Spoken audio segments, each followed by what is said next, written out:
Headline channel में आपका स्वागत है, जहां हम आज के सबसे चर्चित और जटिल विषयों को आपके लिए सरल बनाते हैं।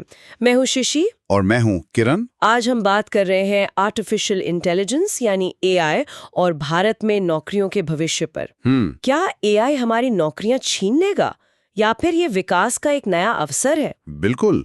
देखिए, एक तरफ वर्ल्ड इकोनॉमिक फोरम की रिपोर्ट है जो कहती है कि एआई अगले कुछ सालों में 9.2 करोड़ नौकरियां खत्म कर सकता है। बाप रे, 9.2 करोड़। हाँ, और वहीं दूसरी तरफ नीति आयोग का अनुमान है कि 2035 तक एआई भारत की जीडीपी में मतलब 500 से 600 अरब डॉलर जोड़ सकता है। तो सच्चाई क्या है? ये तो दो बिल्कुल अलग अलग बातें लग रही हैं। हाँ, चलिए इस पहेली को सुलझाते हैं। हाँ बिल्कुल। तो सबसे पहले डर की बात करते हैं। हाँ, वो मार्सलेस इन्वेस्टमेंट के सीईओ सौरभ मुखर्जी, हाँ, उन्होंने एक बड़ी चेतावनी दी है। हाँ, उन्होंने इसे सैलरीड एम्प्लॉयमेंट की मौत कहा है। सैलरीड एम्प्लॉयमेंट की मौत, खासकर व्हाइट कॉलर जॉब्स के लिए। ये सुनने में तो बहुत डरावना लगता है। और आंकड़े भी कुछ यही इशारा कर रहे हैं।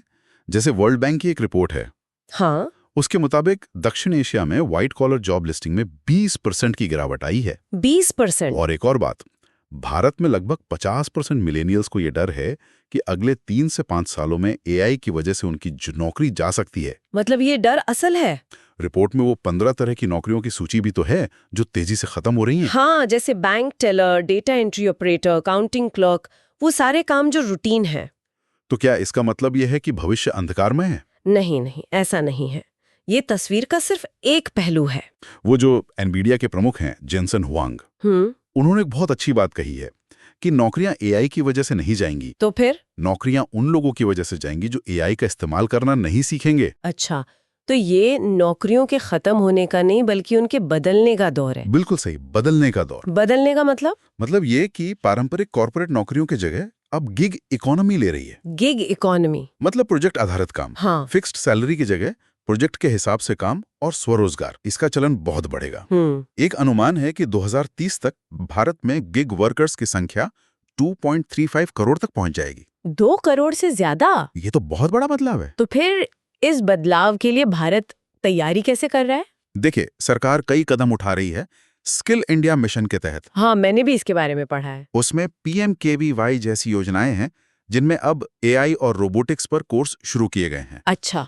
और मेटी और नेस्कॉम ने मिलकर एक फ्यूचर स्किल्स प्राइम प्लेटफॉर्म भी लॉन्च किया है। ये क्या है? ये एक ऑनलाइन प्लेटफॉर्म है जिसका मकसद ही लोगों को नई टेक्नोलॉजी के लिए तैयार करना है, जिसे हम अपस्किलिंग और रीस्किलिंग कहते हैं। और ये तो स्कूली बच्चों के लिए भी शुरू हो गया है ना? वो सोअर नाम की एक पहल है। हाँ बिल्कुल, कक्षा 6 से 12 तक के बच्चों के लिए, ताकि वे छोटी उम्र से ही एआई के लिए तैयार हो सकें। मतलब नींव से ही तैयारी। बिल्कुल। तो आज की चर्चा का जो सार निकलता है वो ये है कि एआई एक दो-धारी तलवार की तरह है। सही कहा। यह रूटीन काम करने वाली नौकरियों के लिए खतरा है, लेकिन साथ ही प्रोडक्टिविटी बढ़ाकर नए अवसर भी पैदा कर रहा है। बिल्कुल।